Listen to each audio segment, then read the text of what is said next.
आज Doubtnut app download करें। Doubtnut पर अपने सभी गणित, रसायन विज्ञान, भौतिक विज्ञान और जीव विज्ञान के डाउट्स का करो सफाया।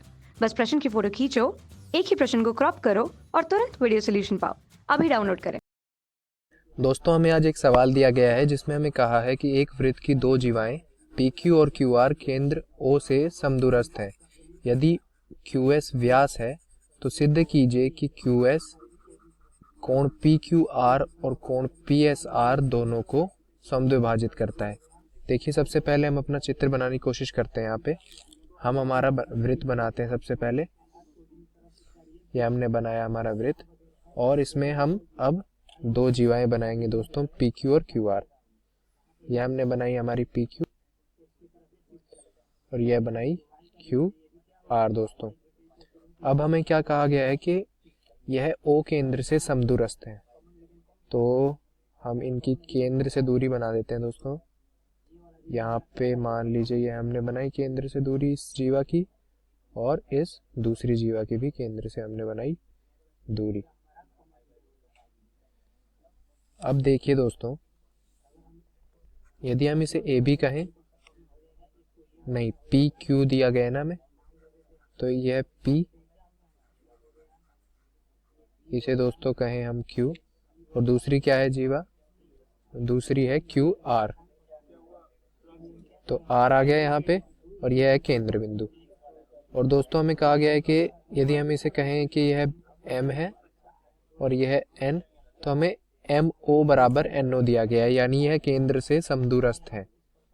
दोस्तों हम क्या करेंगे, और एक QS हमें व्यास दिया गया है, तो QS एक व्यास बनाते हैं। चलिए हम QS जो केंद्र से गुजरता हुआ दूसरी तरफ वृत्त को छुएगा, तो ये हमने QS हमारा व्यास बनाया। यह बिंदु आ गया हमारा S। अब दोस्तों हम PS और SR को जोड़ते हैं। PS को हमने जोड़ा और यहाँ से SR को भी हमने जोड़ा। अब देखिए क्या क्या दिया गया है हमें, OM बराबर ON। और दोस्तों हम जानते हैं कि जो जीवाएं केंद्र से समान दूरी पर होती हैं, वह जीवाएं, उन जीवाओं का माप भी बराबर होता है। तो हम यहाँ से कह सकते हैं कि PQ बराबर है QR के। क्यों दोस्तों? क्योंकि यह केंद्र से समान दूरी पर है।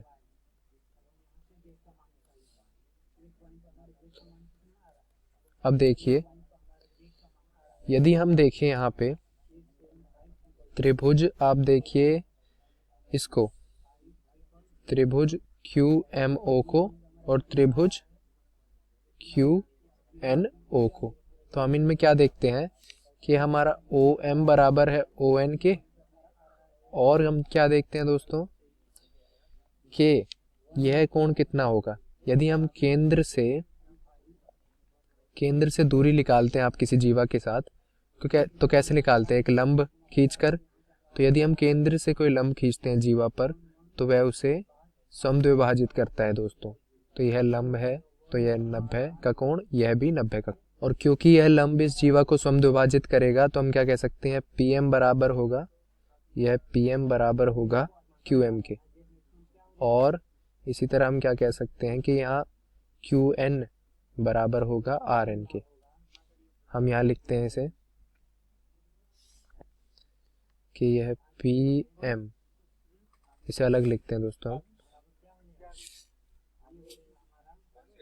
PM बराबर QM और QN बराबर RN। और अब यहाँ से देखिए हम क्या कह सकते हैं, यहाँ से दोस्तों यदि हम देखें, अब क्योंकि दोस्तों PQ और QR तो पूरे बराबर हैं, तो इनके आधे हिस्से भी बराबर होंगे। यानी हमारा क्या आ गया यहाँ से निकल के दोस्तों, यहाँ से आया कि PM बराबर QM बराबर QN बराबर RN, यह सभी बराबर है क्योंकि PQ और QR तो बराबर थी।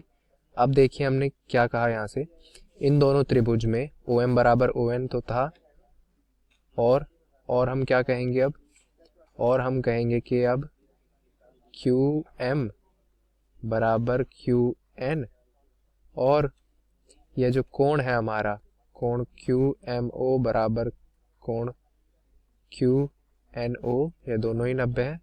तो हम दोस्तों कह सकते हैं एस ए एस यानी भुजा कोण भुजा से हम कह सकते हैं कि यह दोनों हमारे जो त्रिभुज हैं यह सर्वांगसम है। यदि दोस्तों यह दोनों त्रिभुज सर्वांगसम आ गए तो हम जानते हैं कि सर्वांगसम त्रिभुज में सभी कोण बराबर होते हैं।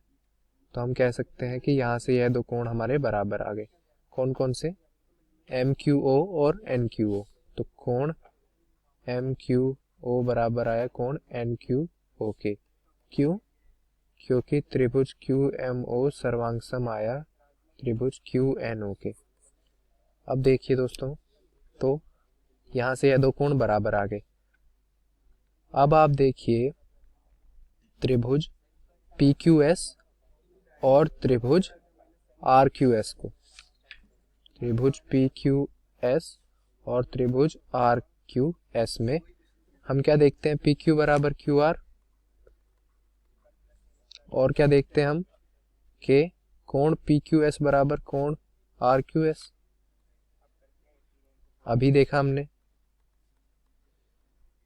और हम क्या कह सकते हैं? एक भुजा इन दोनों त्रिभुज में है जो कि है क्यू एस।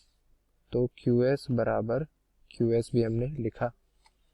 तो यहाँ से हमारा दोस्तों एस ए एस यानी भुजा कोण भुजा से यह पी क्यू एस सर्वांगसम आ गया आर क्यू एस के।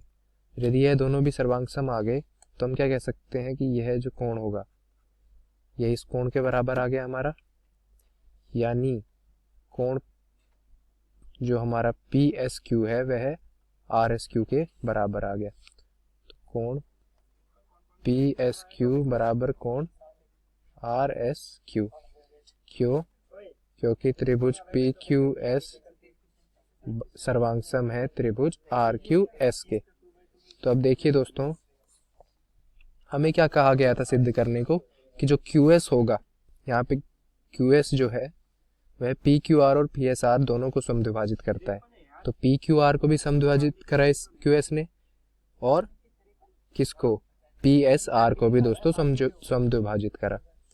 हम कैसे कह सकते हैं कि समद्विभाजित करा? क्योंकि हमारा कोण एम क्यू ओ और एन क्यू ओ बराबर आ गया और कोण पी एस क्यू और आर एस क्यू भी बराबर आ गया।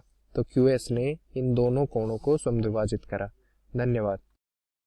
कक्षा 6वीं से 12वीं से लेकर नीट, IIT, JEE वो एडवांस के लेवल तक 1 करोड़ से ज्यादा छात्रों का भरोसा। आज ही डाउनलोड करें डाउटनेट ऐप या व्हाट्सएप करें अपने सारे डाउट्स 8400 400 400 पर।